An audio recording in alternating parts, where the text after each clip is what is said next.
Sound like some Viking music, don't it? Yeah, gotta get it out the mud, that's the only way to win. Who am I to point the finger like I never ever seen? Been through the ups and downs like the letter N. They don't let you through the door, better kick that again. Cause that's the only way to win. That's the only way to go. Gotta get it out the mud, gotta get it out the flow. Cause that's the only way to go, let's go. Shooting lights out.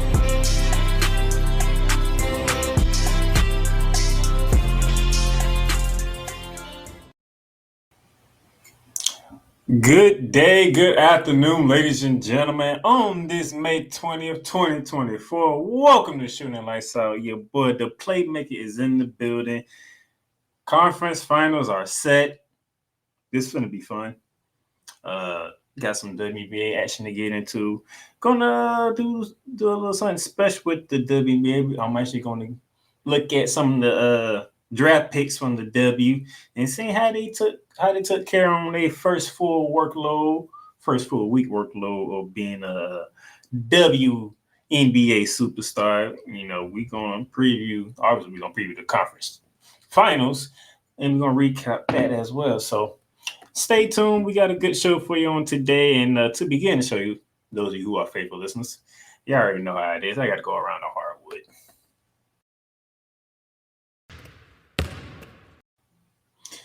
And to begin our round of hardwood, good news out of the world of women's college basketball.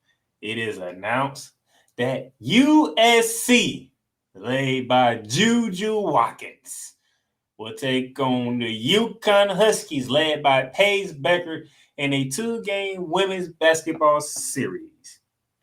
It was announced back on the 13th, about a week ago, of this series happening. So we already know next season we will see Juju and Paige go at it one more time, which I am looking forward to.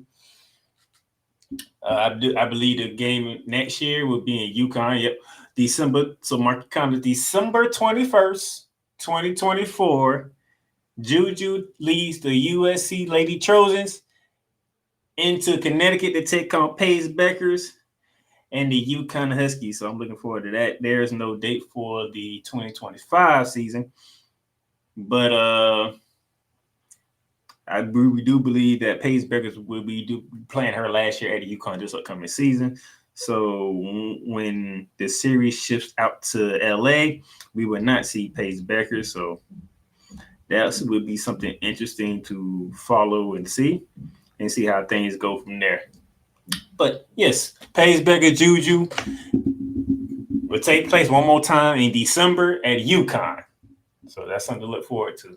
So that's the big story out of the college round. Let's go to the professional round and start with the WNBA because, matter of fact, misspoke. Jen Jensen loyalty rewarded with promotion to Iowa head coaching.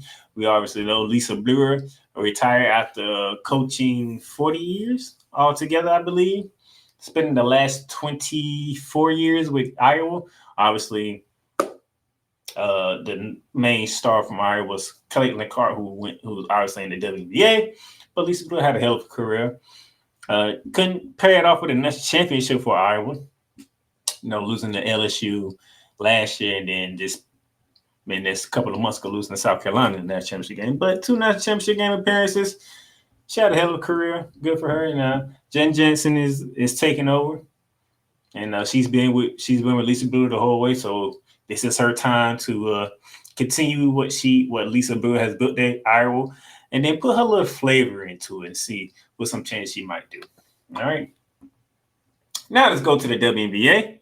In the WNBA, Nneka Ogwumike had an ankle injury, and she missed the last game when the Storm played against the Washington Mystics. I'll be doing a little recap of that game, but it's a possibility she'll be playing today because they do have a game today, and I'll show you that when I talk WNBA. But ankle injury, missed the game. Didn't matter; they were still able to get the dub.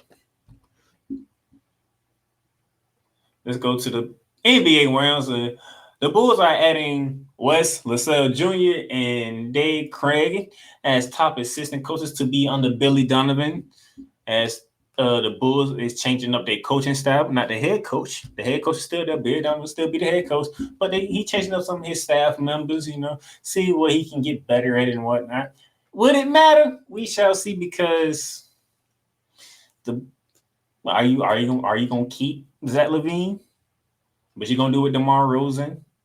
Kobe Wright had a good year, What is the health issue with Alonzo Ball? So there's a lot of questions surrounding Chicago right now. So even though you're changing up the assistant coaching staff, you still have the same questions when it comes to roster. So does this help the roster? Do you assistant coaches take the roster to the next level? I mean, where we at? Because when it's roster, we need some roster answer. Okay, that's what we need. So we shall see. But that's what they're doing. Bills training up the coaching staff. News not so good for those who are Boston Celtics fans. Kristaps Porzingis is expected to miss at least 2 more games, which is the first 2 games of the Eastern Conference Final in Boston. Still dealing with that calf injury. He says he's been progressing very well. He's working his way back, but they're saying when the series starts between the Boston Celtics and the Indiana Pacers, which is tomorrow, still too soon for that. Even game 2 will probably be Thursday. Will probably still be too soon. So they're looking at next week being a possibility for Kristaps Porzingis to come back, and they're going to need Kristaps Porzingis to win this NBA championship that they've been trying to win for the longest. So we shall see. But hey, the Boston's still the number 1 team in the country. All right. So we got to see what's going to happen when it comes to the Boston Celtics and Kristaps Porzingis going forward. Speaking of injuries, Jalen Brunson had a fracture in his hand in Game 7 against the Indiana Pacers. The amount of injuries that the Knicks suffered during the playoffs, matter of fact, all season, because they lost Julius Randle, halfway through the season. He never returned, and he lost Bojan Bogdanovic at the start of the playoffs. He didn't even make it to the playoffs. He got right at the end of the regular season. You lost him for the rest of the season. Then Mitchell Robinson goes down during the 76ers series. He was done for the postseason. Then Josh Hart had that abdominal injury. OG Anunoby missed some playoff games. Now injuries left and right for the Knicks. But I'll dive into that more when I recap the conference semis, because I got to recap that great Game 7 by the Indiana Pacers. And news that just broke about 40 minutes ago, Victor Wembanyama, Chet Holmgren headline NBA All-Rookie team. Not surprising whatsoever, but here's the All-Rookie team. You have Brandon Promitsky from the Golden State Warriors, Hakeem Hicks from the Miami Heat, Brandon Miller from the Charlotte Hornets, Chet Holmgren for the Oklahoma City Thunder, and Victor Wembanyama for the San Antonio Spurs. Really no Corey here, Holmgren, Wembanyama, pretty much the most outstanding rookies of the class. Hicks he came on strong for the Miami Heat, and then the final 2 spots you just picking, Brandon Miller, he's on the Hornets. He did what he could, but you play for the Charlotte Hornets, so I mean.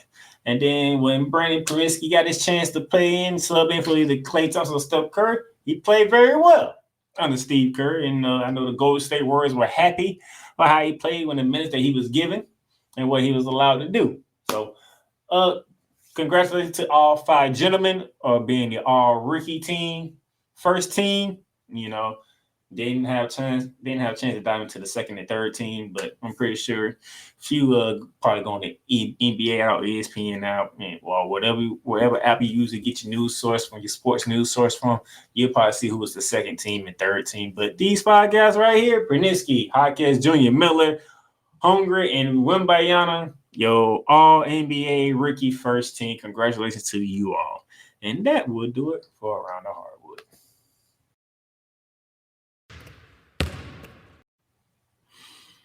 All right, ladies and gentlemen, what I'm going to do here, I'm going to take a quick break here. And then when we come back, we're going to talk WNBA.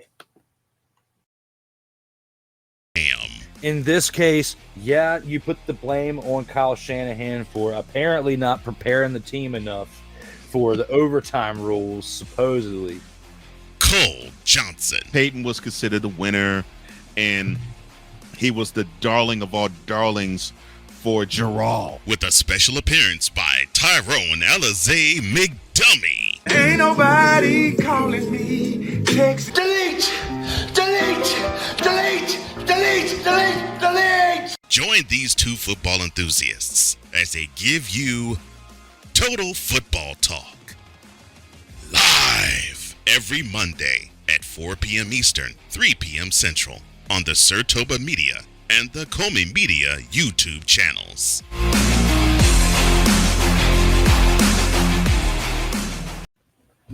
All right, ladies and gentlemen, welcome back to Shooting Lights Out. And so, quick commercial break. That's a quick one because we got a lot to get into. And what we going to do? We finna dive into the WNBA because, man, there was some things that happened in the W. It's been a fun season thus far. It's only one weekend, so I'm not going to get too high on it. So it's one weekend, but it's been fun. It's been fun. So let's go ahead and dive into it right now. We're going to talk. We're going to get it popping here. All right. So when we talk WNBA, you got to look at it. We had 2 games. First, I'm recapping the whole weekend. I should start by saying that. So we're going back to Friday. Yeah, the Washington Mystics going against Connecticut Sun, then the Seattle Storm. This is Minnesota Lynx in game 2. I mean, the Connecticut Sun, man. I said this last show. I said it the show before that. You're talking about the third best team in the WNBA, the Connecticut Sun. And they do what they're supposed to do. 184 with a 77 win over the Washington Mystics, dropping them to 0-2, and the Connecticut Sun going to 2-0. I mean, the one Obama 22 points on 9 for 19 from the field. She ain't hit not one 3-pointer. Didn't matter. Alicia Thomas with 13 points, 11 boards, 6 assists, and then Angel Carrington, 21 points. I mean, it's hard out in these streets, but you gotta go against Connecticut because Connecticut, they are a physical team and they have bona fide playmakers. They have bona fide scorers. They have bona fide stars on their team. We're talking the Connecticut Suns here, okay? That's why they're the third best team in the WNBA. All right, so nothing too much to hype into on that one. Hey, Mississippi U.S. Marine gets to the third best team in the league, so it is what it is. Shooting percentages, 42% for the Suns, 48% for the Mystics. Mystics shot better from 3-point range as well. I mean, the Connecticut Suns shot 10% from 3-point range. They went 2 for 10. No, the problem is the free throws. The Connecticut made 12 more free throws than the Washington Mystics, and that's how you lose. Even though the home team didn't get the home cooking from beyond the heart because they went 2 for 20 from 3. But when you go 24 out of 26 from a charity strike, that says a lot. So there you go. From Connecticut to Minnesota, the Twin Cities, because it was round 2 between the Seattle Storm and the Minnesota Lynx. Minnesota went to Seattle, beat them on opening night. And then Seattle wanted to return, couldn't get it, double overtime, 102-93 win for the Minnesota Lynx, taking them to 2-0 with both wins over the Storm. And obviously the Storm is 0-2 because they took both losses to the Minnesota Lynx. Phoenicia Collier just continued to dominate. 29 points, 9 boards, 5 assists. You McBride helped out with 19. Smith gave you 16. You got 10 for Williams. I mean, but Jewel Lloyd got it together. 20 points, 6 and 6, better than her opening night game. Diggins Smith with 22 points that also helped out. Agumake had 24 and 11 before she injured her ankle in that game and didn't come back, which probably was the difference between the Lynx going over to be 2-0 and the Storms not getting their first win and being 0-1. Shooting percentage is 39% for the Storm, 44% for the Lynx. Shooting 30-pointers, 43% for the Lynx, 25% for the Storm. When you get cold on the road, you lose games. No matter if you're going overtime or not. If you can't hit, that's what happens. So That was Friday. Saturday, we had 4 games Saturday. The Fever headed to New York to take on the Liberty yet again, but this time at the Broadcast Center. The Sparks are in Vegas to take on the defending champ Aces, Chicago Sky, and the Wings ran it back again down in Dallas. And then the Dream took on the Mercury out in Phoenix. And then, the Fever pretty much got dominated again by the New York Liberty. It was a 20-point game at one point, and the Fever made a try to make a furious run, but it was a little too late. So that's why you see at 91-80 final score. Caitlin Clark, I feel she played her best game thus far. 22 points, 9 for 17 from the field, 4 for 10 from 3. 6 boards, 8 assists. She also had, I think she had 8 turnovers. She had 8 turnovers. I made a post on it. Great. Her best performance thus far, game 3. She learned some things from her second game. First game against the Liberty, her second game overall as a WNBA superstar. She learned some things. She adjusted a bit, but we got to work on the turnovers if you're Caitlin Clark. Aaliyah Boston, only 12 points, 5 of 10, 7 boards. And we need more from the reigning Rookie of the Year when you was that dominant player for the Indiana Fever, when you helped guide them to 8 more wins the previous season to last year. We need you to show up some more. I know we're trying to figure out how to do Caitlin Clark, Aaliyah Boston 1-2 punch here. And the head coach, she's only in her second year. Hopefully she'll figure it out as the season wanes. And that Caitlin Clark, Aaliyah Boston, you got Kia Mitchell. Kia Mitchell's a bucket. She's a bucket. Mitchell's a bucket. Let's just call it what it is. So you literally have 3 scorers that's in your starting lineup. You have the Indiana Fever who are buckets. Well, Aaliyah Boston, Kia Mitchell, and Caitlin Clark. You just have to figure out what's the best way of using all 3. If you're going to put all 3 in the starting lineup. That's what you got, because you got 17 from Mitchell, 22 from Clark, as I said, and 12 from Aaliyah Boston. So, that's more than half of what your team scored, okay? But you just got to figure out how to do it. But it's New York Liberty. I'm a New York Liberty fan, so what you want me to say? What you want me to say? Shout out to my man, my brother, Cole Johnson, being in the chat. Appreciate you, bro.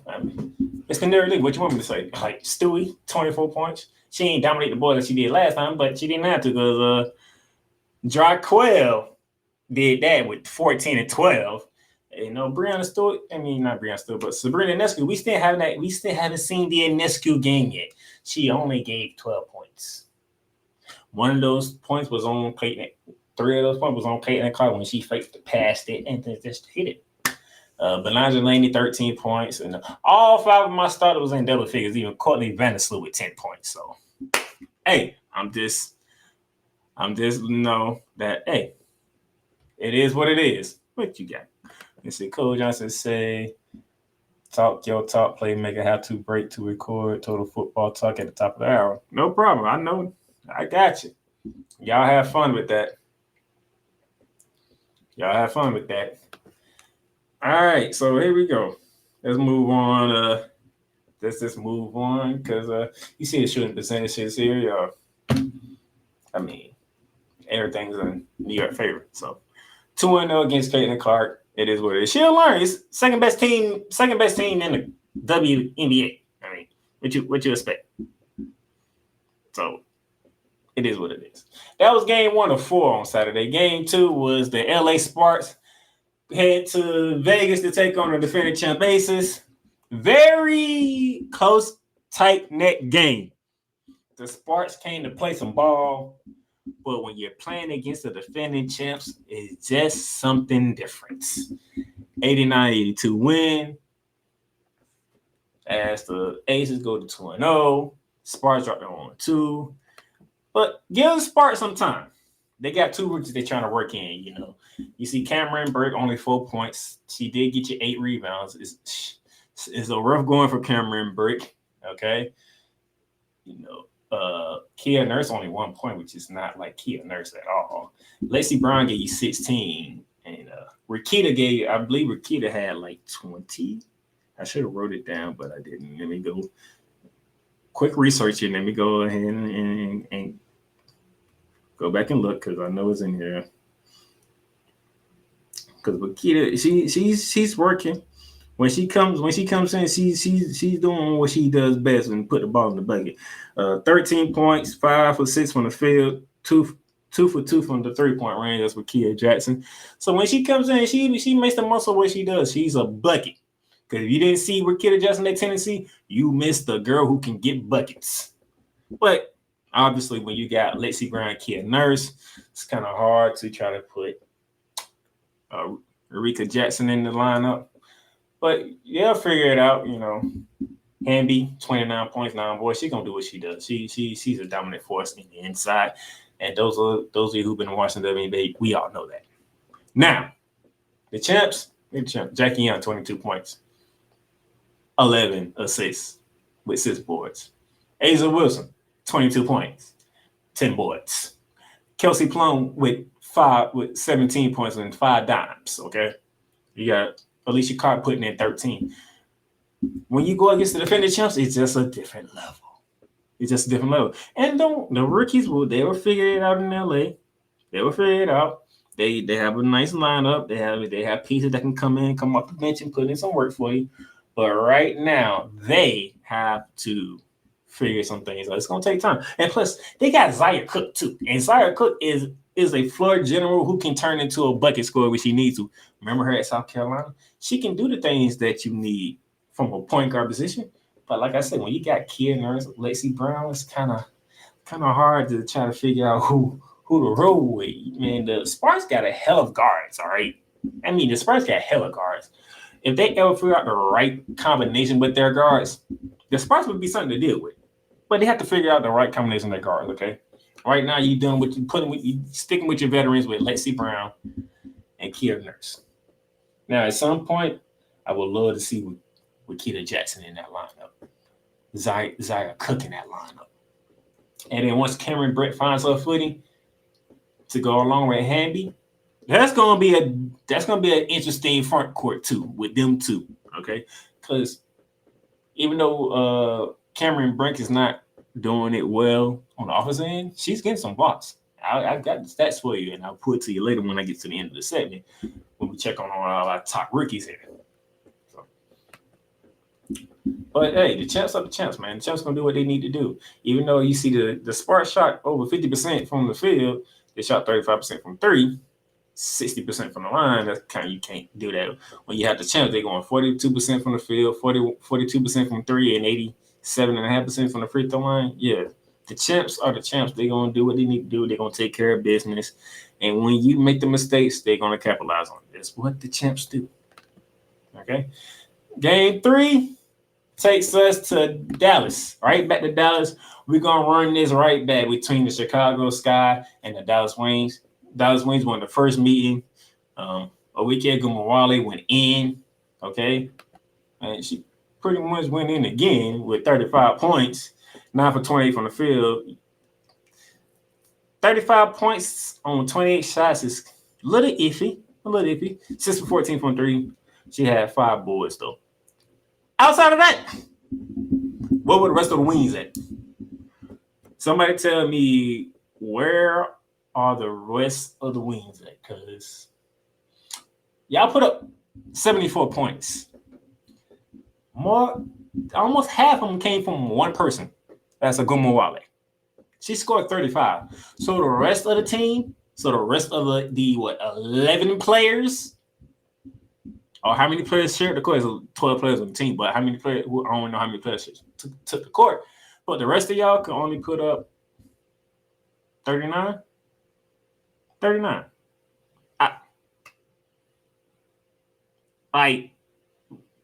That's not good.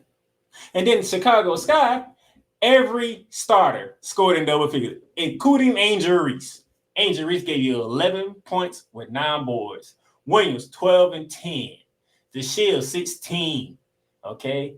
Marbury, 14, 8 dimes, 8 boards, and then the Ellis gave you 12.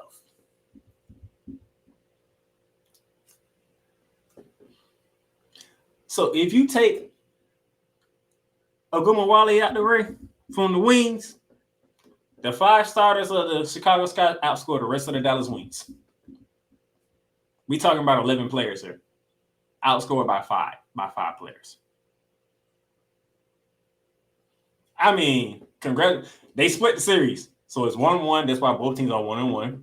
Okay, opening night, Ricky Gamorada came out and said, "Nah, this is my house. Y'all coming to my building for a new season. I'm gonna let y'all know." Then she did it again, but she ain't had no help. And then instead of being 2-0, you're 1-1 with the Chicago Sky. So that's all that is. And shout out to Angel Reese. She's struggling as well. 3 for 9 from the field, 11 points, but she gave you 9 boards. She got you 9 boards. So she's working on the glass. Shots ain't dropping, but she's on the glass. Okay? I mean, look at it. The Wings have played 3 centers in their starting lineup. We talking 16 rebounds between the front court of 3+ for the Wings. If we take the 2 for the Sky, we talking 19. Because the Sky played 3 guards. So the two inside presence for the wing for the Sky, who don't even have Carmela Cardozo yet because she's out for at least another month and a half. They grab 19 boards. If you go over to the 3 that's playing for the Dallas Wings that's in the starting lineup, they got you 16. So Angel Reese is putting in work. It might not show on the field goal percentage or the points, but them boys, she getting them boys. She's working on them boys. So I'll take that anytime. If your shot ain't dropping, can you give me something else? Matter of fact, let me get on the glass, get you some rebounds, maybe get you some extra possessions and whatnot. Or let me lock up on defense. Let me help slow down whoever my counterpart is so they can't get off to make sure my team stay out of 10 because I can't get it going. So I love it. Both teams shot 40% from the field, 19% for the Chicago Sky to 46% for the Wing, and yet and still the Wings took an L at home, even though they shot better from the field. Interesting how things work in basketball. And then we get to game 4. Kuz McCain was here. I know he'd have been happy because he'd have been not so happy because Atlanta Dream took the time to Phoenix to take on the Phoenix Mercury, and the Phoenix Mercury got themselves on the board for their first win of the season, 88-85. What a game this was! Back and forth and fair. I mean, Diana Taurasi had struggled, 15 points, but she 87 boards. I mean, but Kalia Cooper, woo! Why did the Sky trade her? Why did the Sky trade her to Phoenix? Could you imagine Kalia Cooper with Camila Cardoso and Angel Reese right now? And along with Diamond Shields? Woo! Lord have mercy. 38 points, 11 for 20 from the field, 3 for 5 from 3. That girl was on the mission. Game 1, she looked at game 1 and said, oh, nah. Game 1 was not my game. That is not Kalia Cooper basketball. So when the Dream came walking in that building, whoo-hoo, boy, she let them have it. Now, shout out to the Atlanta Dream, okay? Alicia Gray, 22 points. Rain Howard, 21 points. Haley Jones still haven't found her footing yet in her second year. I'm waiting for Haley Jones to finally I don't know if it's how the team is constructed, how the coaches can't find what she does best to fit the team. I don't know what it is. But Haley Jones has not been a name we heard a lot of since she came to the W. So we need to find whatever we need to find down in the ATL to get Haley Jones being the Haley Jones we seen in college. We need to figure that out. We need to figure that out some type of way, okay? Once we figure that out, the Dream gonna be even more dangerous. Because Haley Jones is a bucket. We've seen it. She's a bucket. We know she's a bucket. But we need to figure out a way, maybe not put her as a shooting guard. Maybe put her at the small forward position. Or maybe even be that stretch 4 or that stretch power forward for you, and let her go to work. Because she's playing 20 minutes. She's playing one half. She's literally playing one half of games and only giving you 2 points. You're going to need more from that. If the Dream is going to take the next step, they're going to need Haley Jones because Haley Jones is the young one here. Okay, Tina Charles is back. It's all rolling good. She had a great first game, second game, not so much. Alicia Gray, we already know what she's about. We know what Ryan Howard's about, who came in the same draft as Haley Jones, by the way. No, I should know. She came in the year before. The year before from Kentucky. The year before. My fault. Because Alicia, she came in with a Leah Boston. But come on. Once we get this together with Haley Jones, I should see Atlanta Dream take the next step forward. But shout out to Kylie Cooper. Woo-hoo. She went in. Oh, she went in, and it's something that good Lord. Cole Johnson says, if you want her to get easy points, I'll say put her at the small board position and let her work the mid range. And that's what she did at Stanford. She was deadly at the mid range in college. Maybe let her do that. But Haley Jones need to be. I need Haley Jones in the stat line a little bit more around here. My brother says this guy cleaned up on the offensive glass that second chance points, which is something that they need. And he also says, dang, somebody had a hot hand for the Mercury. Yeah, Khalil Cooper. Doesn't imagine she was still in Chicago with Angel Reese and Camila Cardozo with Diamond DeShields. Man, Chicago would be a problem. A legit problem if they still had Khalil Cooper. Chicago Scott had been around, man. Statistics, even though the Mercury shot terribly from the 3-point range at 26%, you know, when you shoot more free throws than the other team, that kind of helps.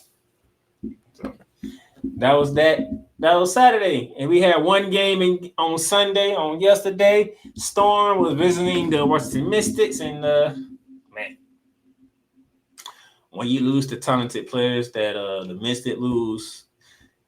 This is the type of start of the season that you'll get. Atlanta Dellen Dawn says you need to take a break from basketball. You sent Natasha Cloud out to the Phoenix Mercury. Mercury, they lost some key pieces, so that's why they're on an 0-3 start. And they can only put up like 77, 76, 75 points in these games that they lost. While the Storm finally got on the board with a dub. With 84-75 win, they did not have Neke Ogumawale, as I brought up earlier. Out with the ankle injury, didn't matter. Drew Lloyd, 24 points. Skylar Diggins-Smith with 18 points.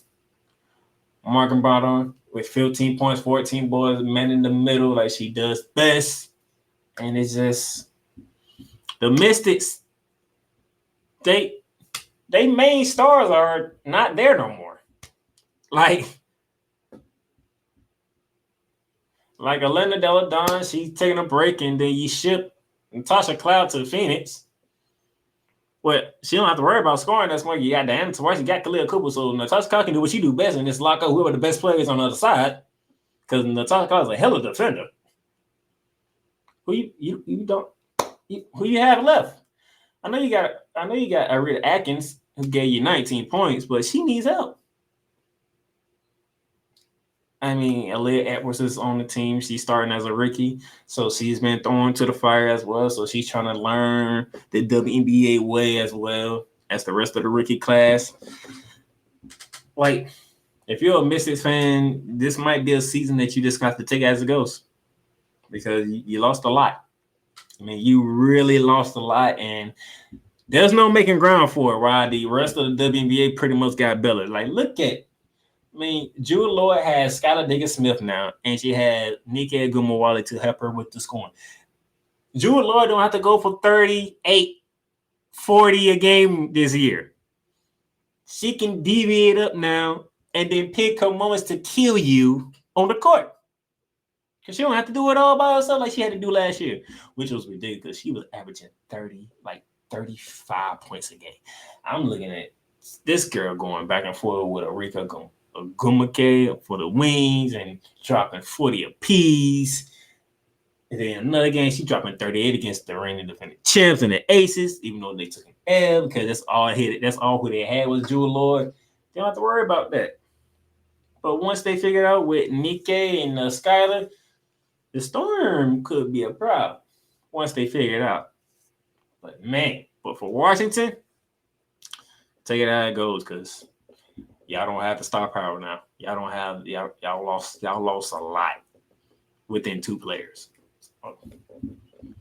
And what it says, Coach Johnson's like, yeah. Elena Johnson taking a break. She said she needed a break from the game. And then they shipped their best player out to Phoenix.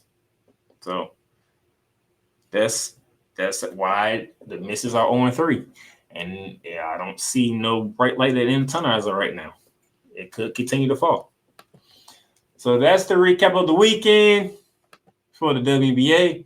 Now let's get you previewing the games up to May 22nd, which is Wednesday. So tonight, Tuesday, and Wednesday. Starting tonight, ladies and gentlemen, tonight, the Alpha Mississippi Seattle Storm come off their first win of the season.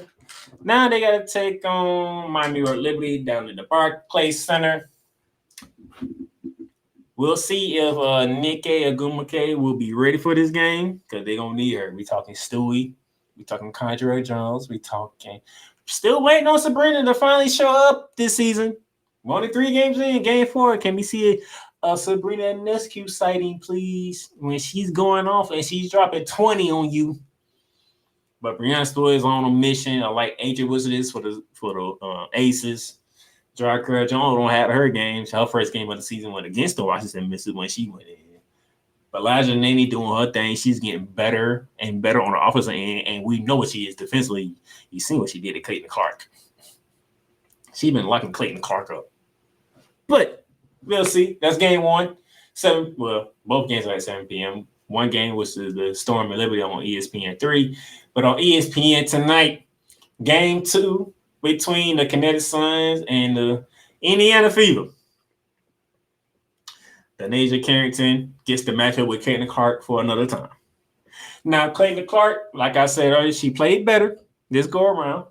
22 points, a little more efficient from the shooting field. But the turnovers is going to be a problem. That was her second meeting with the New York Liberty, and she made some adjustments, and she had a better game. What would Caitlin Clark and the NFL do tonight to better adjust to how they played in their opener against when they was in Connecticut when they took an L? And Alicia Thomas went for a triple-double. And then DeWanna Bonner gave 26. Still haven't had Brianna Jones find her rhythm yet, because he's still recovering from that torn Achilles. But when she finds that big thrill, the Connecticut Sun going to be hell. But I'm just wondering, what did we do if you get in Indiana Fever to combat what happened to you on the opening night against Connecticut? Now you at home against Connecticut. Do we see improvement from the Connecticut Suns? Do we see improvement in Caitlin Clark in this one? And that she finds a way to, get more aggressive in scoring. But smart. Play smart ball, though. Smart ball. Okay? Because in the WNBA, they own your ass. And for the first 3 games, she has learned that these ladies are on my ass. Like the nice vision court passes that you usually get in college, they're not going to be there in the WNBA. So you need to find a way. Maybe you and Leah Boston need to work the pick and pop game, maybe all the give and go type game. Let's see what they do tonight. That's on ESPN, so you can watch it. But that's tonight. Tomorrow, we got a chip ahead of here. At 7:30, the Dallas Wing will take on the Atlanta Dream. That's gonna be something to watch. How will the Wing respond to getting beat? How will the Dream respond to getting beat? Ryan Howard versus Arika Agumawale. That's gonna be fun to watch. That's at 7:30. We got 2 games at 10 p.m. One of them featuring a rematch opening night when the Phoenix Mercury go back to Vegas to take on the defending champs again. Diana Taurasi, let's see what she does on this one. And it's the defending champs. So what do you want me to say? They're defending champs. Figure out how to beat them. And then also at 10, somebody going to get their first win of the season. Somebody got to get their first win of the season because it is the Mystics at the Sparks. Can Washington come up some type of way to put points on the board and get a dub? Or will the new look Sparks with their brand new rookie toys of Cameron Brigg and Wakita Jackson get their first dub of the season for the home crowd. That's tomorrow. And then Wednesday, one game on the docket Wednesday. When the Fever head to Seattle to take on the Storm, we're talking Clayton Clark meeting up with Skylar Diggins-Smith and Jude Lord. That's going to be a fun battle right there. Nneka Ogwumike going against Alea Boston. That's Wednesday. That's going to be fun to watch. Okay. I want to find if they can give me a station or a channel to watch that game. I want to watch that. Matter of fact, put that game on the WNBA app for all I care. I want to see that. I want to see Skylar Diggins-Smith and Clayton Clark go at it. I want to see Clayton Clark and Jude Lord go at it. Because damn it, I know Jude Lord is a bucket. I want to see if Clayton Clark can handle what Jude Lord brings to the table. I want to see that. And I want to see how Clayton Clark responds. That's what I want to see. Okay. Now, outside of that, I did say that. Let's look at the first week for the rookies here. Caitlin Clark, again, has a total of 51 points, 17 points a game, shooting 40% from the field, 32% from three, giving you 4.3 rebounds a game with 5.7 assists per game, but she has 21 turnovers, which is 7 turnovers per game. It's the turnovers. It's the turnovers. She's going to figure out the scoring. She's going to figure out she's going to figure that out. It's the turnovers. Can she cut down on turnovers? Can she? Now, I know there's people out there that say, well, half of her turnovers is like her team can't catch the ball. Some passes you don't necessarily need to make. That's because you want to throw it and make it fancy. Okay. It is some passes you just need to make the simple pass. I get it. Not all turnovers should be on her, but some passes just need to be simple passes. Just need to be a simple pass. That's it. No one-handed throwing, no looking, no behind the back. Make the simple pass. Okay. You're on a team where you need to do the simple things to get victories here. You need to do the little things, the simple bounce pass, the simple chest pass, the simple, maybe it's not good for me to take this three. Let me go inside and get a 2-pointer. Let's get back on defense. Simple stuff, not just Clayton Clark, the entire Indiana Fever team, okay? I'm not getting on, it's the entire. Y'all need to do the simple stuff first and foremost, okay? Make it simple. Don't make it challenging. Don't make it difficult for you. Make it simple. One possession at a time. Don't look for the highlight three or the highlight pass. Make it a simple game. Then once y'all learn how to win, and once y'all learn how to get a groove on, then you can elevate to the stuff that you like to do. But right now, if you're Indiana, do the simple stuff. Because if you do the simple stuff, you give you a chance to win. As of right now, ain't none of y'all 3 games been close. Literally, at one point in time in all 3 games, you've been down about 20. You've been down about 20. Easily. Whatever the coaching staff need to do, whatever the players need to do, Alea Boston, you're the leader of the team. Make it simple for your team. Okay? Cameron Brink of the LA Sparks, only 14 points in her 2 games. And she's shooting 38% from the field. That is not good. That is terrible. Especially for a player that's playing in the inside. If you're an inside player, and I don't know if Cole Johnson would agree with this, if you're the inside player, you should not be shooting 38% from the field. You should not be shooting. If you're the inside player, you should not be in the 30s when it comes to field goal percentages. You should be able to make your layups, your hook shots. Okay. Now you take a couple of mid-range shots, but you should be in the 40s if you're playing inside. You should be in the 40s if you're playing inside. So Cameron Brink, we need to work on some things. You shooting 40% from 3. Kind of don't like that because I don't like my big girls taking threes, but hey, we in a new day and age of basketball. Even NBA bigs are taking threes. Look at the 3-time MVP Nikola Jokic, he shoot threes, which I'll get into when I recap the conference semifinals. Okay, but if you're playing in the inside, I need you in the 40s at least. You can't be in the 30s. Just don't do it for me. It don't. And Cole Johnson says, if you're primarily playing in a post, the worst you should be is 50% from the field. And he says, if you're a hybrid, if you're a hybrid game, 40 to 50%. So I need Cameron Brent to get a little better efficiency on the offensive side. Now she's giving me 5 rebounds per game, and she's giving me 3.5 blocks a game. The girl has 7 blocks in 2 games. That means 4 in one game, 3 in another game. So she's doing her part on the defensive end, and she's returning shots. Now we get the offensive game turned up a bit. Maybe we can get some things going. Her teammate with Keita Jackson was coming off the bench because they got hella guards out of nowhere.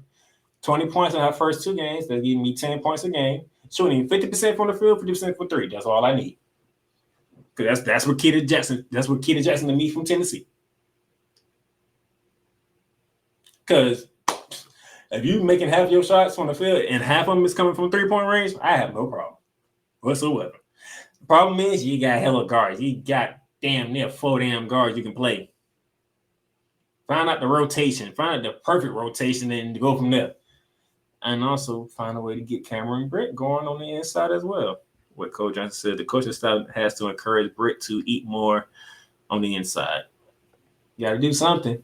So, but Caitlin Clark 0-3 right now. Cameron Brett with Keita Jackson, they both for the Sparks 0-2 right now.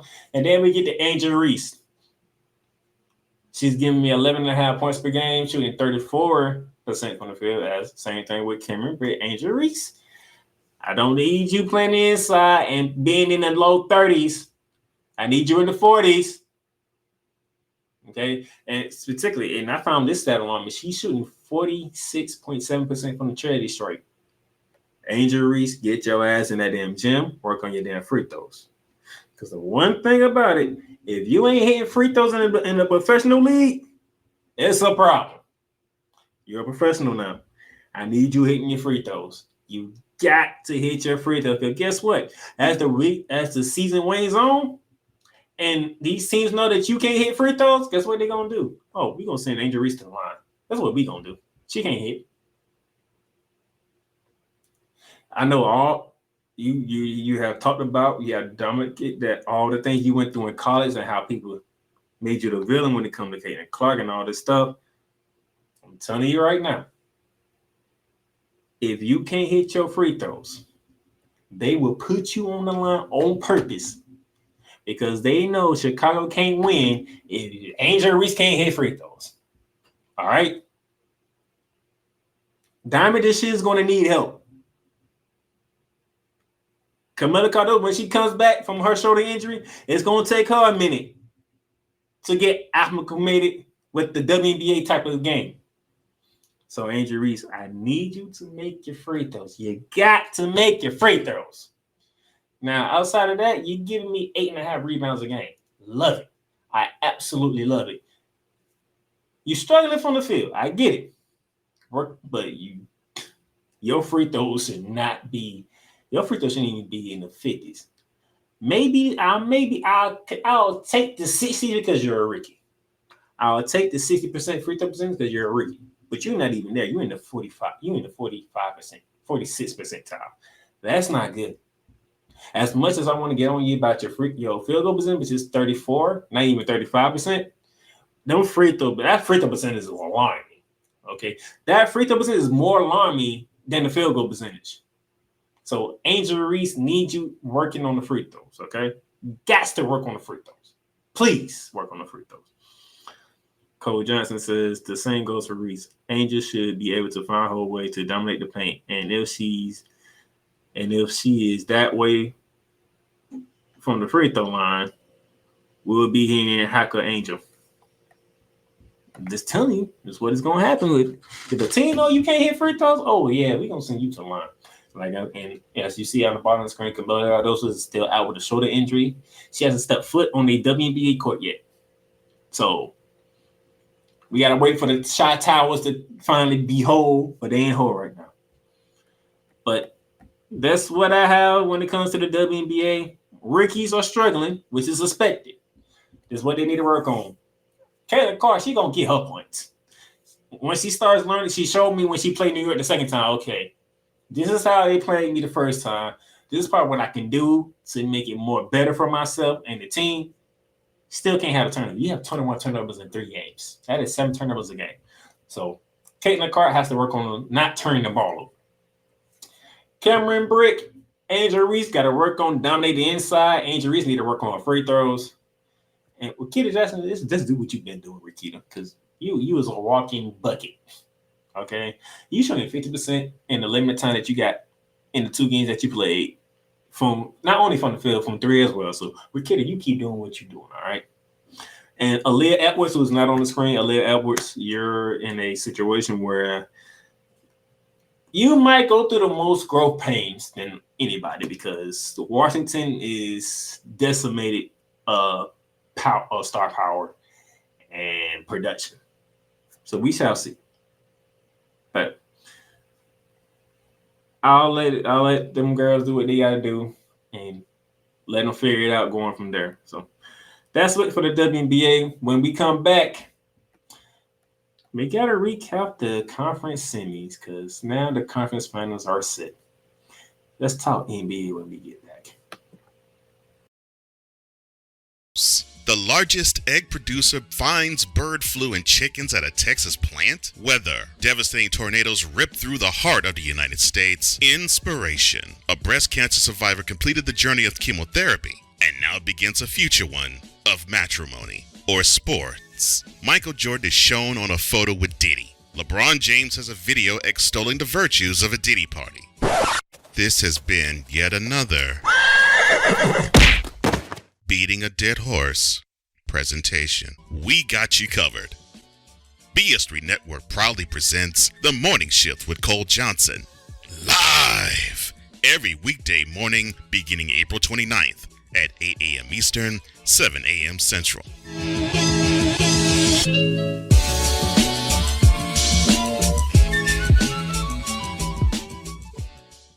Welcome, ladies and gentlemen, to another edition of Into the Net FC. Kylian Mbappe just all of a sudden finally understood his role, and I think he finally understood that everything Kylian Mbappe has accomplished already, there is still a hell of a lot waiting for him in the future. Kylian Mbappe is only 24 years old. He has accomplished so much, and you know what? Kylian Mbappe has not even reached his prime. Finally seeing, the Marcus Rashford we have been hoping for such a long time, But, this game, after everything Manchester United has been, doing lately, this was actually the ultimate test, to see if Manchester United, honestly was all of a sudden for real. I explained this. The United States, maybe they have to suffer this loss as a lesson to learn to prepare for the future. Because 4 years from now, the World Cup is in not 1, not 2, but 3 countries. The United States of America, Canada, and Mexico.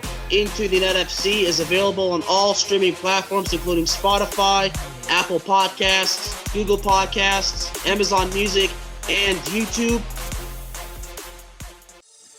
Shop hats and official sports gear at Liz.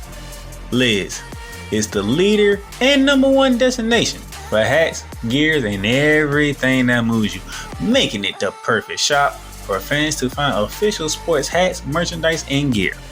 Represent your team, your town, and your style with a snapback adjustable fitted hat or beanie from thousands of college and pro teams. Browse the very latest sports jerseys and t-shirts from the best teams out there. Liz has officially licensed professional and college sport team apparel and hats featuring the hottest brands and trends. Shop online or visit one of the 100 stores across the country. Locker Rooms by Liz. Hey, Eagles fan. Join my man Cool McCain and a host of others as they break down every single game, every single week in an objective manner, and also from a fan's perspective as well. Remember, this cast feels just like you. Nobody likes you, and you don't care. Fly, Eagles, fly. Eagles Elite Podcast. Every Wednesday at 8:30 p.m. Eastern on YouTube and other podcast outlets.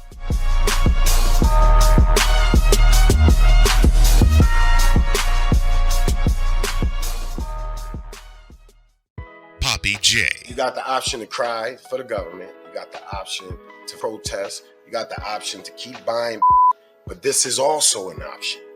Wise El Jefe.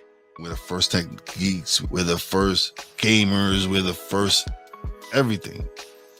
Like Gen X's, we are the ones. BS3 Network proudly presents the crew from the New York boroughs who never wants that smoke. Nah, they want that fire. Poppy J and Wise El Jefe. Fridays at 9 p.m. Eastern, 8 p.m. Central. Check your local listings for your viewing and listening pleasure.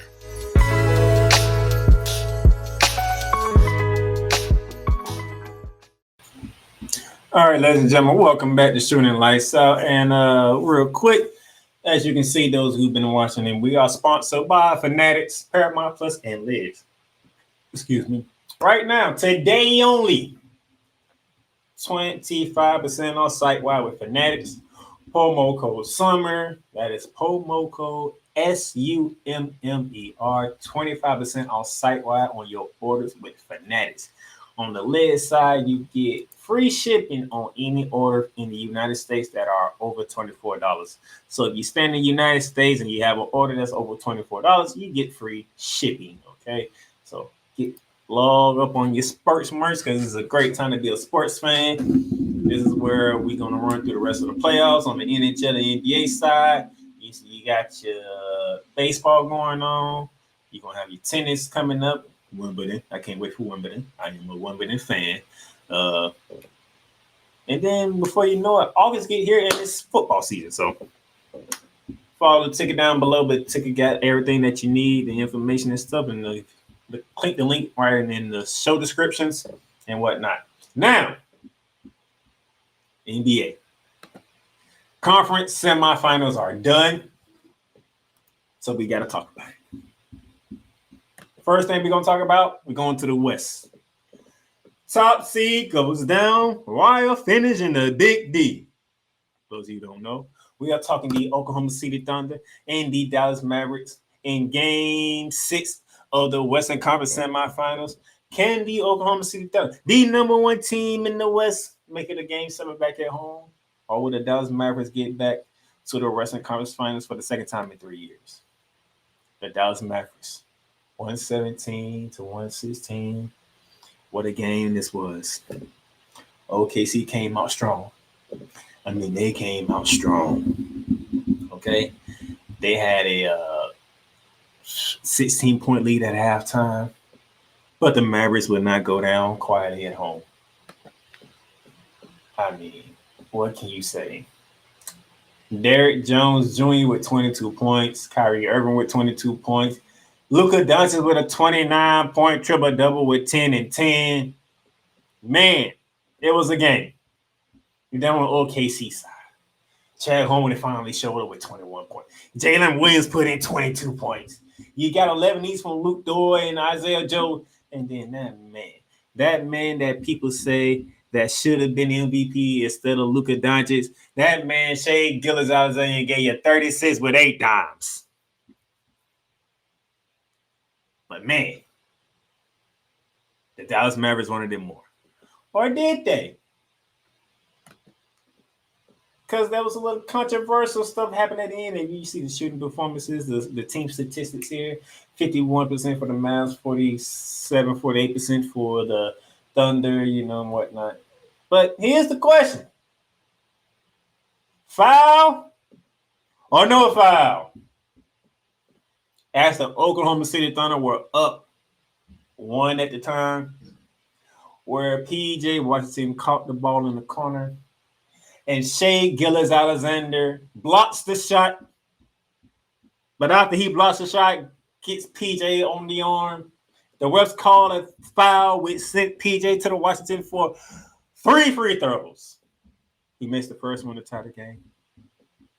He makes the second one to give them the lead. And then with 2.5 seconds left in the game, do you make the shot to go up 2? Or do you miss it intensely and make OKC shoot the whole league court shot because they used their final timeout to challenge that called foul? And the refs helped it as a foul on Shai Gilgeous-Alexander. He misses the third. PJ Washington misses the third free throw on purpose. There's a heave by Luke Thort that falls short. And that's how the Dallas Mavericks ended the top-seeded Oklahoma City Thunder season. Foul or no foul? One thing I will say this, I do appreciate Shai Gilgeous-Alexander being the leader that he is. Because he knew he was going to get asked that question. He said, I shouldn't have fouled him. When the reporter was asking him, do you believe that you fouled him? Do you think it should have been a foul? He said, I shouldn't foul him.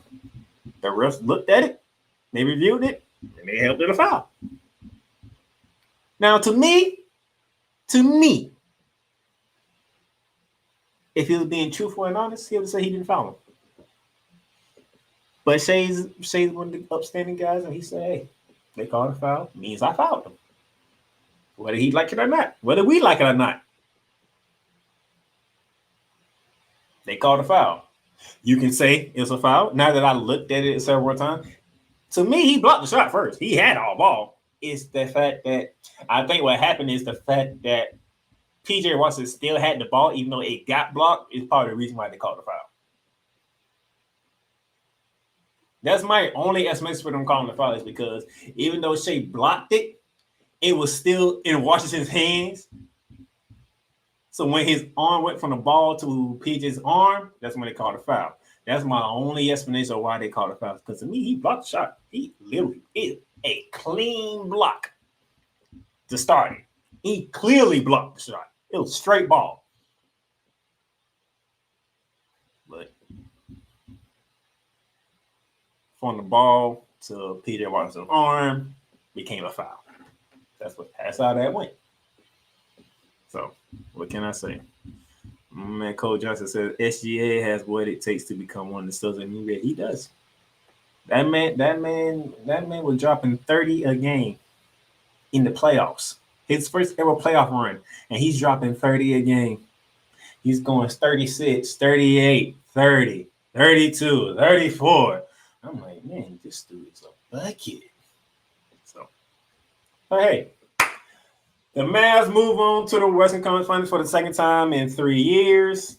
OKC, they have to deal with the second round exit for one of the youngest teams in the NBA that went 6 with the Dallas Mavericks. So shout out to them. Shout out to Kyrie Irving, by the way, man.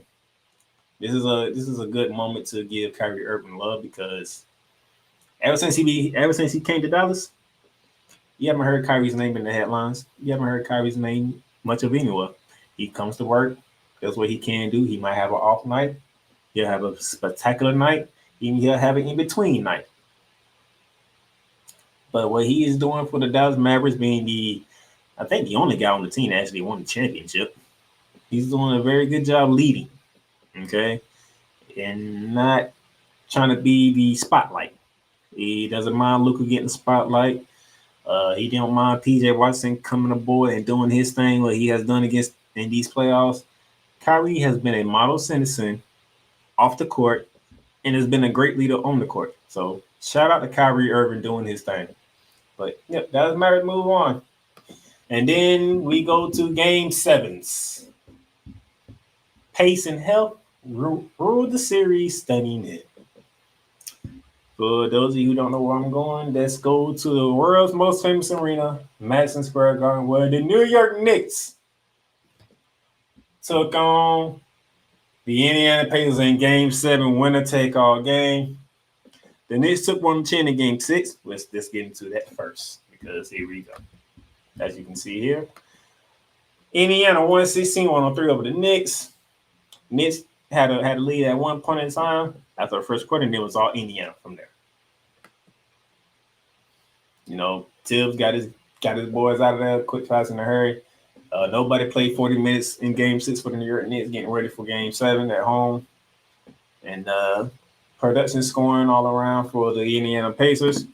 Was forced to Game 7 at Madison Square Garden. And in Game 7, oh my goodness, 130 to 109.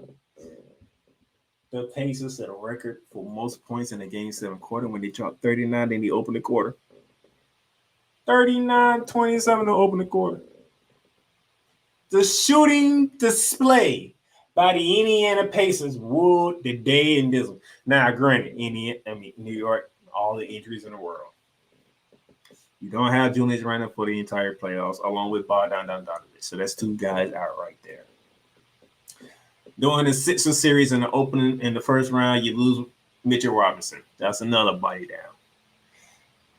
Also, during that time and going into this series, OG Anunoby was in and out of the lineup. That's another body down. Then in Game 6, they have a domino injury to Josh Hart. Oh, Lord have mercy. What is going on here? Now, Josh Hart is hurt. And then in this Game 7 where the Indiana Pacers just beat the first off the New York Knicks, Jalen Brunson pretty much broke his hand. So it's just the injury bug of the New York Knicks ruled the New York Knicks. But that doesn't overshadow of what the Indiana Pacers did. These dudes shot 67% from the field, 54% from 3. It was just destined to be the Indiana Pacers. Because I get it. I can talk about the injuries. Yes, I get it. But when you got a team shooting 67% from the field, what do you do? What do you do? This team shot 67% against a team, even though beaten up, better than bruised, is one of the most tenacious defensive teams in the NBA. And it didn't matter what they put up, it was dropping. In Madison Square Garden, in front of Spike Lee, in front of Fat Joe, in front of Chelsea Morgan, in front of Stephen A. Smith. And there was Nick Kratz had to sit there and was like, these dudes are really, on top of them not having players, it's really like, these dudes are hitting every single thing right now. Like, we haven't seen this type of shooting performance since the Spurs when they did it in Game 3 against the Miami Heat in the NBA Finals. The last series LeBron James played in a Miami Heat uniform.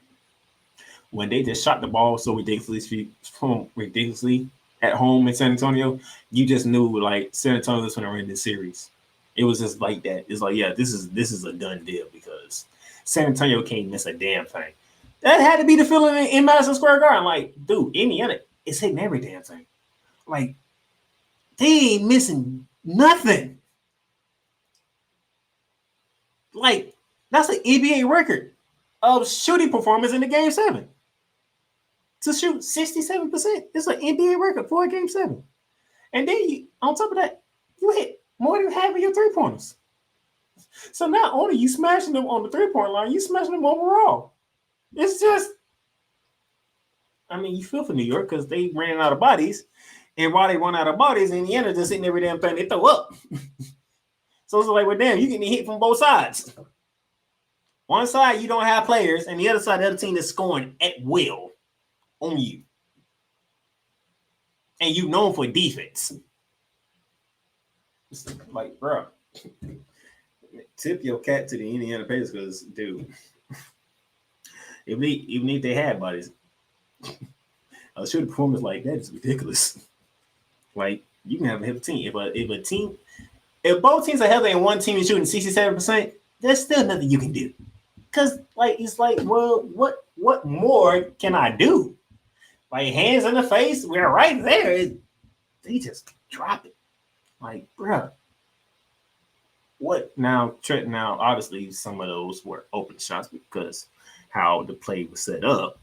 When you talk Halliburton coming off a pick with a wide open three-pointer, you can't do that. But that's what New York did on several occasions. But a shooting performance like that, you just can't. There's nothing you can do. You just have to tip your cap. It's like it's one of the games. It's like, man, we what can we do? It's just one of those type of games.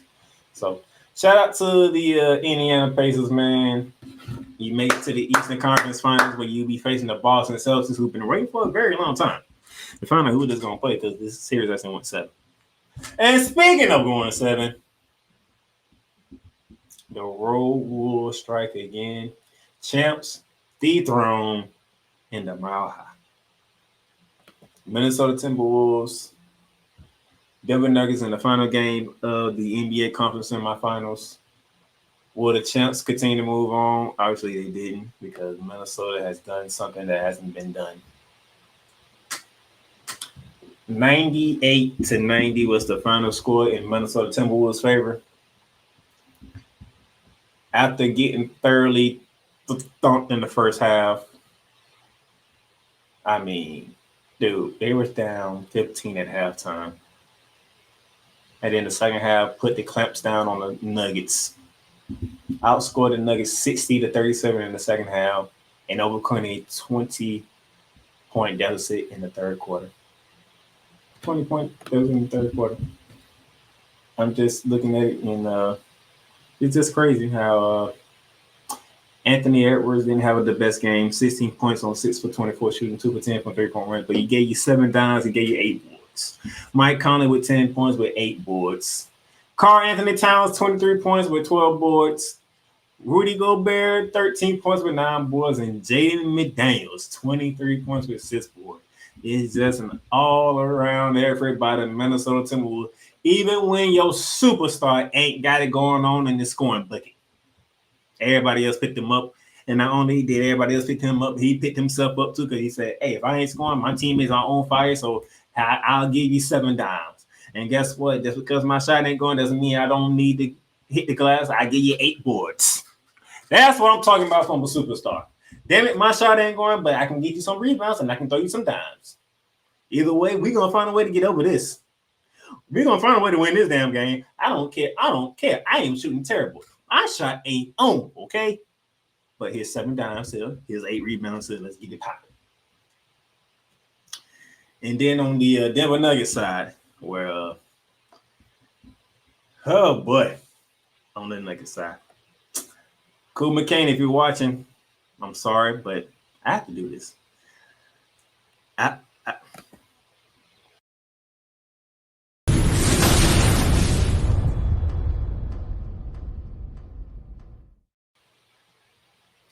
Yeah, I hit that button. Yes, I did. Yes, I clicked the button. Yes, I'm pointing the flag foul on the Denver Nuggets, the reigning defending champion, who are no longer the reigning defending champion because we're going to have new champions.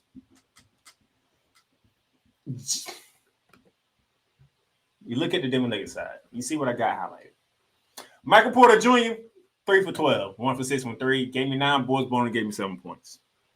Now, granted, then we put this in proper context. Everything he's been going through off the court, 3 brothers, all in some trouble, some type of way, either with the law, with the league, whatever you want to talk about. One brother accidentally killed somebody. I say accidentally, it was a car accident. And so I say accidentally killed somebody. Accidentally. That's one problem. Another brother, I think the youngest brother, DUI. So 2 brothers in trouble with the law. And then I think the older brother, another brother, who was banned from the damn league because he betted on his damn self and betted on his team to lose.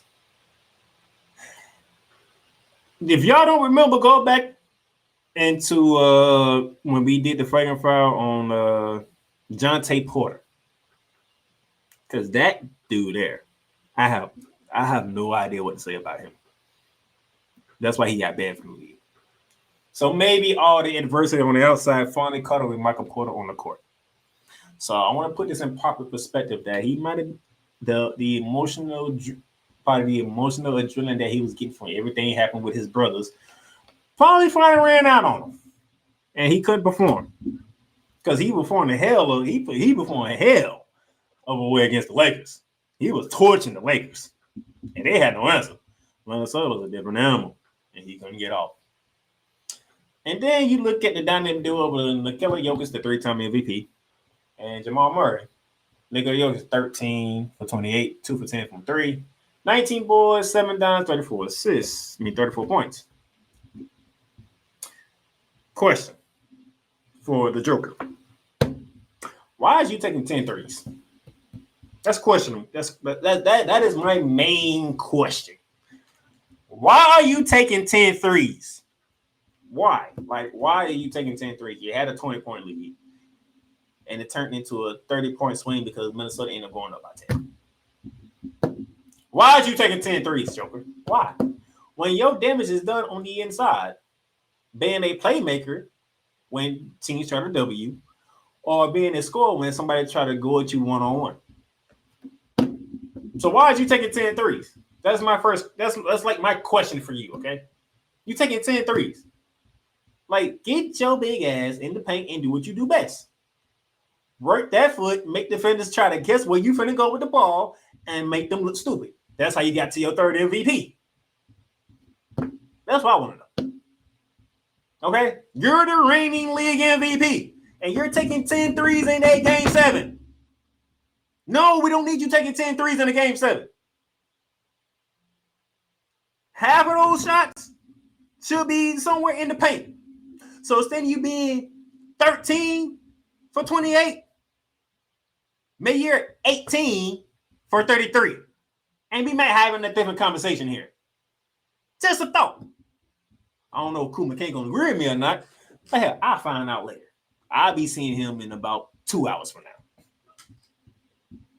But that's my question for the Joker on that. Jamal Murray. You gave me what I asked for in the first half. You came out, and the reason why y'all got up to a 20-point lead because you came out busting the Timberwolves' ass. You came out on a mission. Dude, you had 21 points at halftime, and it was an efficient 21 points at halftime. I think it was like, if I remember correctly, it was like 10 for like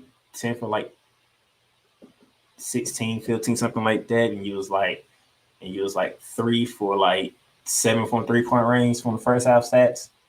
21 points. And then Anthony Edwards, because if you listen to the press conference from Anthony Edwards pretty much said he locked your ass down in the second half. You only scored 11 damn points. So second half, Timberwolves took 10 off you in the second half. Because you scored 24 in the first half. 24. They dropped your ass down to 11 in the second half. Damn. You gave me what I wanted in the first half, but I needed for 48 minutes, not 24 minutes. Well, in this case, you want to play 43, so I needed for the other half. I needed that. You didn't give it to me. Like the second half. See, people will see this box score and they be like, "Oh man, Jamal Murray had a hell of a game." No, it was the first half. The second half was ugly. It was literally ugly. And then Cortez Conrad Pro only giving you 5 points doesn't help. And then Aaron Gordon only giving you 4 points don't help. But my problem is, despite all what I just said, the champs still had a 20-point lead in the third quarter. You was up 58-38.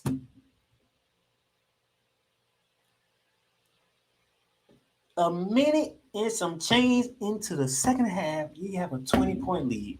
And Minnesota outscored you 60-32.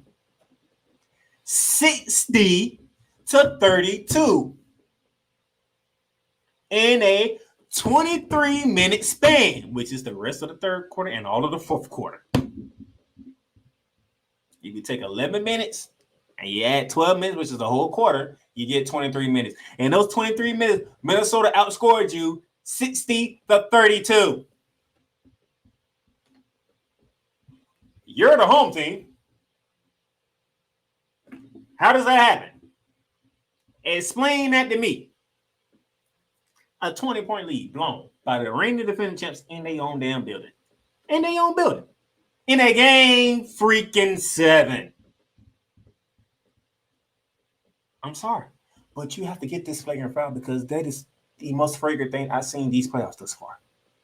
To be the reigning defending champs at home with a game 7, and you have a 20-point lead in the second half, and you still blow it. Oh, and speaking of home,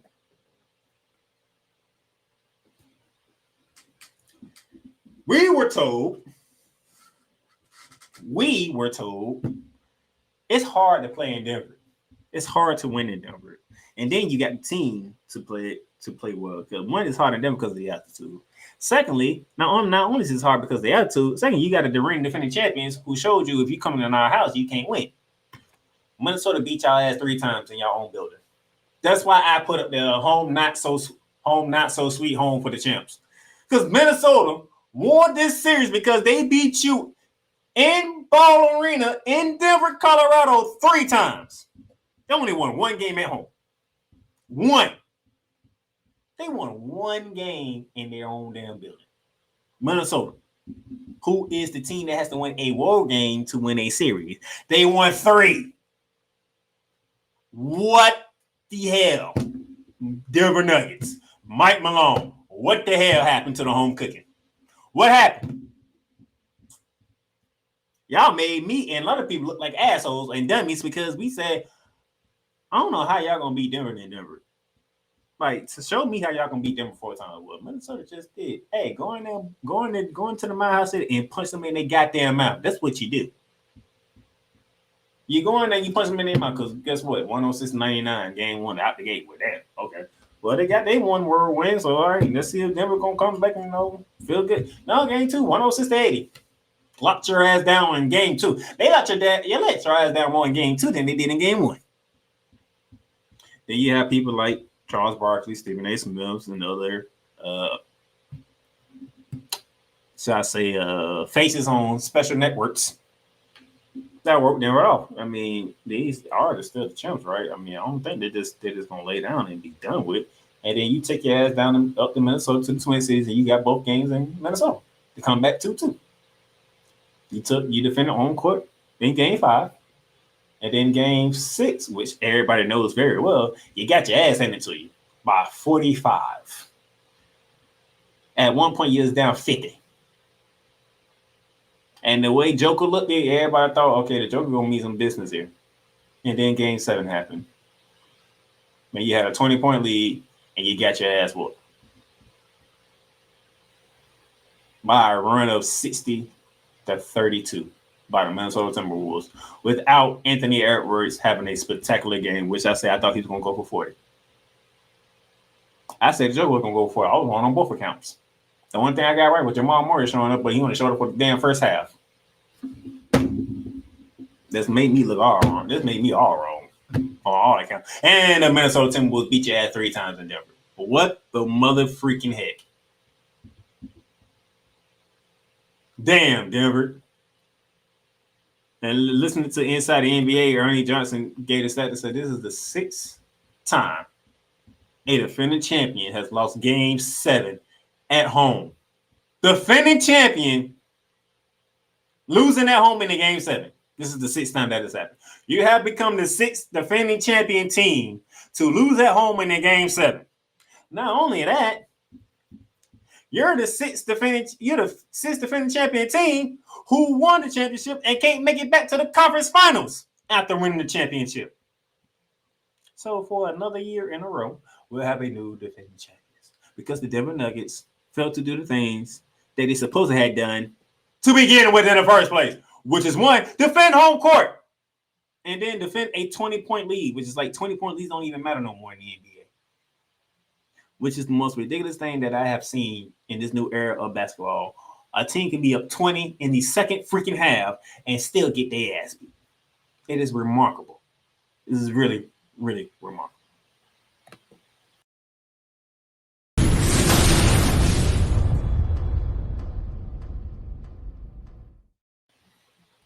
All right, we're going to take one last break, and then when we come back, we're going to preview the conference finals because it's set.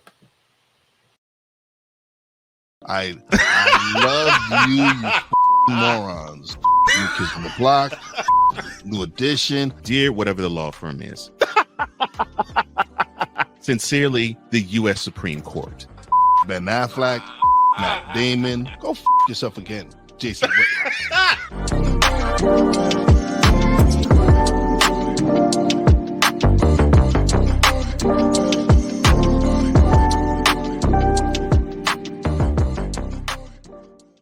Join Ryan McCarthy I became a Jets fan because Kermit the Frog was my favorite Muppet because he was green, and the Jets wore green. That's how I became a Jets fan.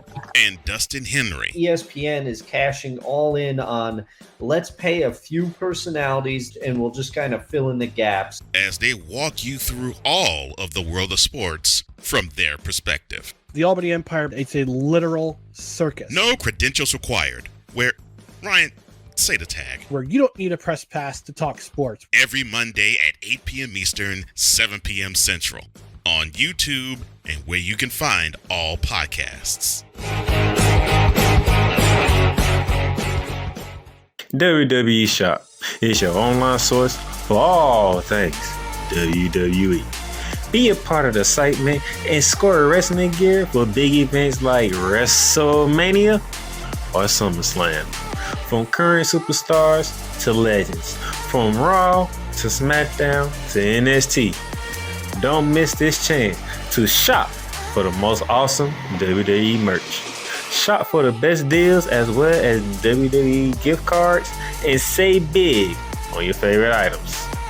WWE Shop at Fanatics Experience.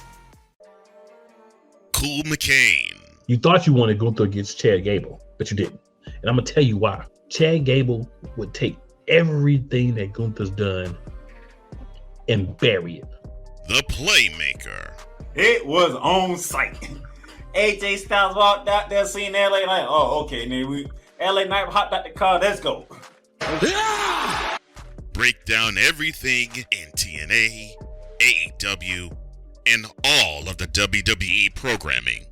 Join these two kings, monarchs of wrestling, live every Monday at 6:30 p.m. Eastern, 5:30 p.m. Central on the Play Caller Sports Talk YouTube channel. Join the transporter to Hades. Your butt and gut becomes one. Join the reformer of hooker whores. This is my daughter, Placenta Booty Johnson. Join the bronze god. Whenever you are in distress, take off your baseball cap and throw it in the air. Join your very own superhero of broadcasting, Chris Bass. So whatever color crown they get, they palm it and do two circles, and that translates to I can be the black people. As she takes you through the week's paces in Baseline. Live every Saturday at 8 a.m. Eastern, 7 a.m. Central, Pacific time zone people, just stay asleep when this is on live and just catch the recording. Oh, I'm sorry. Exclusively on the Chris Bass YouTube channel.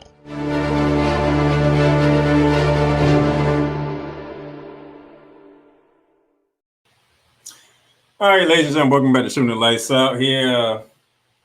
Yep, those of you that saw the Monster Wrestling commercial, yep, in about 2 hours from now, me and Cool McCain will be talking wrestling. King and Queen of Ring tournament still going on. See what's going on with AEW and some other things that's going to happen over there. Saudi Arabia this upcoming weekend. That's in 2 hours from now. I have one more thing to do, and that's preview the conference finals. So let's get to it. The conference finals are set.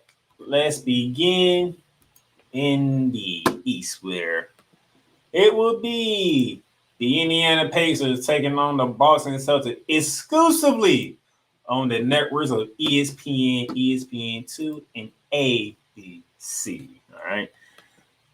Here's the season schedule. Here's the series schedule. Tomorrow is the game 1 up in Boston. Game 2 in Boston will be on the 23rd. Game 3, when it shifts to Indiana, will be on, it looks like Saturday, if I'm guessing correct. No, Friday. Friday. On ABC up in Indiana. Game 4 would be on the 27th, Memorial Day. Memorial Day is the 27th. That'll be game 4. And then there's a game 5 back in Boston. That's on the 29th. There's a game 6 in Indiana on 30th, the last day of May. And then on June 2nd will be the deciding game 7, if we get that far. Okay, that's if we get that far. Now, during the regular season, these teams met 5 times, with the Celtics winning 3 of the 2. I do believe either 1 or 2 of them was part of the in-season tournament when Indiana dropped 155 points, if I believe correctly. Oh, the Celtics dropped 155, and I think the Pacers got them back. I think that was part of the in-season tournament type stuff. At least 1 or 2 of those games. But outside of that, from the new year, outside the in-season tournament, if I'm remembering correctly, Celtics dropped 118, Pacers dropped 133. It's been a high-scoring affair between these two teams, so we might be getting the same thing here. Now, game 1, Tyrese Halliburton is averaging 20 points per game in the playoffs, taking Tatum about 27. Both guys are shooting 47% from the field. So we should see how this goes. How does Indiana feel coming off of game 7, where they just played on yesterday? They have to leave New York, fly down to Boston, get ready for the Boston Celtics, who've been off for quite a while because they ended the Cavs in 5. Like they ended the Miami Heat in 5. So how'd that go? And then for my bettors, my sportsbook bettors here, 13.5 for the Celtics on ESPN. And then the spread dropped down to 9.5. So it's going to be interesting. But if everything is the way it's supposed to be, I like the Boston Celtics defenders is off and no later than 6. The problem is, as I said on News at Times, as Cole Johnson said on News at Times, but the Boston Celtics, you never know which Boston Celtics team you're going to get. Because one game, they'll beat the brakes off you and they'll show you why they are the number 1 team in the NBA. And then the next game, they just don't care. And you'd be like, why did you just lose to this team by like 20? Like, what the hell is going on with Jason Tatum, Jaylen Brown? What the mother and father is y'all doing? Y'all should not be losing by 20 to a team. There's no team in the East. This is basically what we did. Game 1 against the Miami Heat, they bust them right in their mouth. It was like, bruh, y'all not on the same playing field with us, and y'all don't have Henry Butler. Y'all not on the same playing field with us. Get up out of here. Game 2, Miami struck back. How in the hell did Miami beat y'all by double digits in your own building? What the hell's going on here? And then games 3, 4, and 5, it's like, all right, we done with Miami. Let's get them up out of here. I'm sick of them. Same thing with the Cleveland Cavaliers series. Game 1, bust them right in their mouth. Like, great job on beating Orlando. My matches, by the way. Great job winning that series, surviving that one. That was a very entertaining series, back and forth affair between both teams. But you stepped up to the number 1 team. Got you. So we're going to, let you know what it is. And then in game 2, in TD Garden, how the hell do y'all lose by double digits to the Cleveland Cavaliers? What the hell is going on here? And then they go to Cleveland and they take both games in Cleveland. Had double digit leads in both games and let Cleveland come back in it. And then game 5, they wipe their hands Cleveland say, y'all get up out of here. We'll be tired of seeing y'all. So you don't know which Boston team you're going to get. Which is why I say 6, because I know at least one of them games, Boston going to come out and be like, all right, we just here. And that'll be the game the Indiana Pacers might go for 150 because everything dropping because Boston just don't care. Now, if Boston was to play the way Boston was supposed to play throughout this entire series, they can actually sweep the Indiana Pacers. In my humble opinion. But I know damn well Boston ain't going to play that way. And I know they're going to give them at least 1 game, maybe 2. So that's why I say this don't go no more than 6. I would give Indiana 2 because Boston don't know how to close teams out. I won't say don't know how to close teams out. Boston don't know how to put their foot on somebody's neck and break it. Like, I guarantee you tomorrow night, Boston going to come out here. They're going to punch Indiana in their mouth. You're like, dude, y'all just had a 7-game series. Thank y'all for coming to TD Garden. Thank you for showing up for the Eastern Conference Finals. But y'all at a little level here that y'all not ready for. Punch them in the mouth game 1. And if game 2 is going to be my problem. That's going to be my problem. Game 2.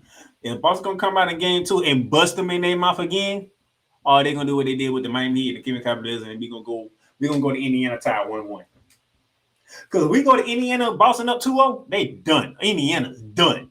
Because Boston going to take one in Indiana. I guarantee you. I'm doing Charlie right. I guarantee either game 3 or game 4, Boston is winning. Boston's still in one of them games in Indiana. I guarantee you that. The question is, are they going to go up there 2-0 or 1-1 when it happens? Because I know if they defend home court and go 2-0 going to Indiana might as well hang it up because you ain't coming back to meet Boston. They're not. You're just not going to do it. So I got Boston in 6. Hopefully it's in 5. But I'm taking Boston regardless. All right. That's the Eastern Conference Final. Let's go to the Western Conference Final, where it's the Dallas Mavericks taking on the Minnesota Timberwolves exclusively on the network of TNT. That's right. The Inside the NBA Cool, they'll be getting the front row between Luka and Kyrie going against Ant-Man and Karl Anthony Towns.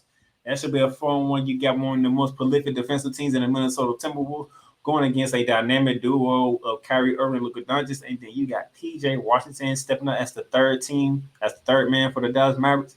J.A. McDaniel stepping up as the third man for the Minnesota Timberwolves. This should be a fun series. Jason Kidd going against Chris Finch. Man, this is going to be an exciting series.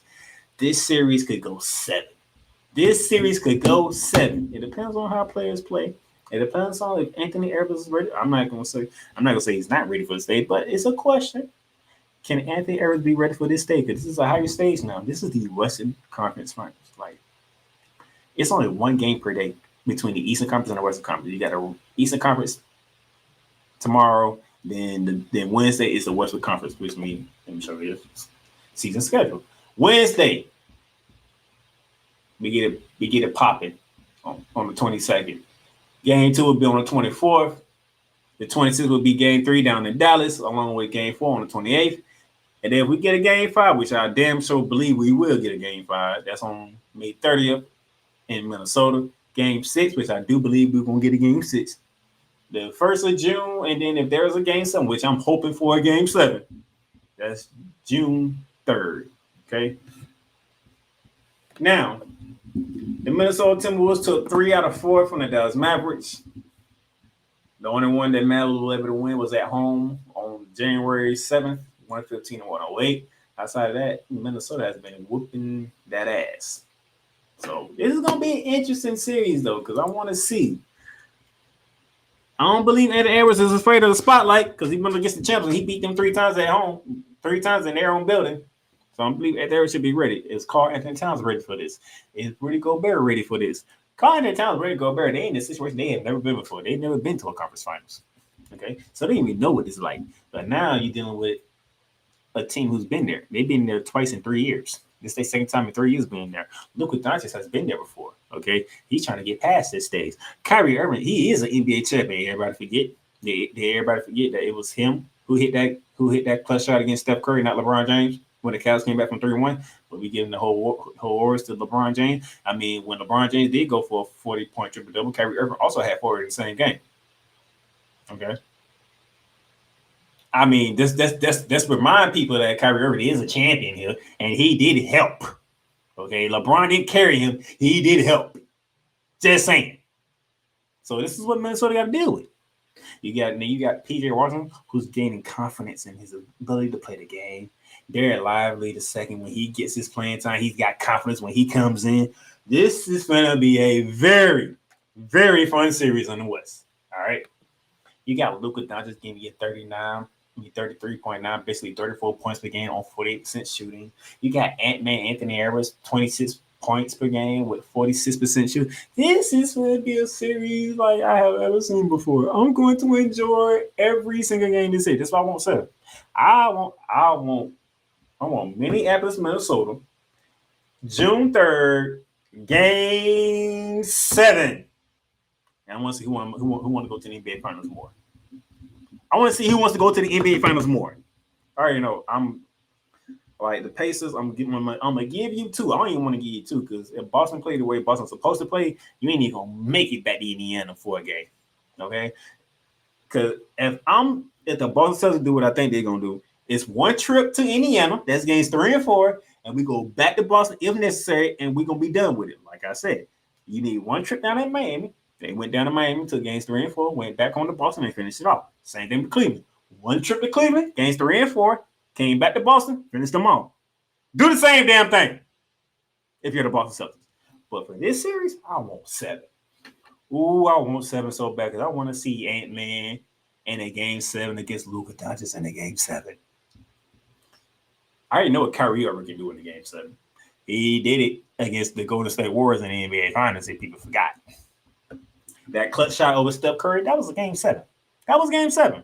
That gave the Cavaliers that win. But everybody want to look at the block LeBron James did. But that 3-pointer in Steph Curry's face, that was the silly moment right there.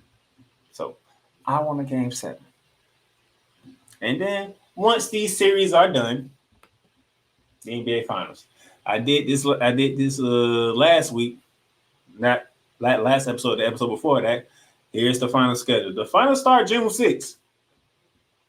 Whether both series go 7 or not, the NBA Finals start on Thursday, June 6th. Okay? So no matter what, by the time June get here, we have an idea who might be going to the NBA Finals when June 6th get around here. And then June 9th, June 12th, June 14th. Then if necessary, June 17th, June 20th, and June 23rd. So that is the NBA Finals schedule. Okay? Who will be there? We shall see. But outside of that, that's all the time I got for you on this episode. Thank y'all for tuning in. Thank y'all for watching. Subscribe. If you're watching on YouTube, go ahead and subscribe to our YouTube channel. Just click the subscribe button. It won't take much. And continue to follow us up because we're going to continue following the NBA playoffs, the WNBA, right into the Olympics because we will be covering the Olympics. And then right back into the WNBA, into football season where Bear Down and Gridiron returns. You'll get some Ramley talk. Speaking of which, whenever they release the second episode of Behind the Grind, you'll get a Ramley talk episode that Thursday. So a lot of sports, a lot of things to get on to. But let me get up out of here. Take these hour and some change that I got before I do Monitor Wrestling, 6:30 Eastern Standard Time. Where Play Collar Sports YouTube channel. Subscribe to that one too. Outside of that, thank y'all for tuning in. Y'all have a great rest of your Monday. Help you start your week off on the right note. And I'll see y'all later. You've done great. But you can't stop here. You can't stop now. You gotta keep going. Through all your trials and your tribulations, you gotta keep pushing. Now, finish your canvas. Yeah, gotta get it out the mud, that's the only way to win. Who am I to point the finger like I never ever seen? Been through the ups and downs like the letter N. They don't let you through the door, better kick that again. Cause that's the only way to win. That's the only way to go. Gotta get it out the mud. Gotta get it out the floor. Cause that's the only way to go. Let's go. Thank you for tuning in today's episode. If you want to follow the podcast, you can follow it on all streaming platforms, including Apple Podcasts, Google Podcasts, Spotify, Stitcher, and a whole lot more. This has been Shooting Lights Out.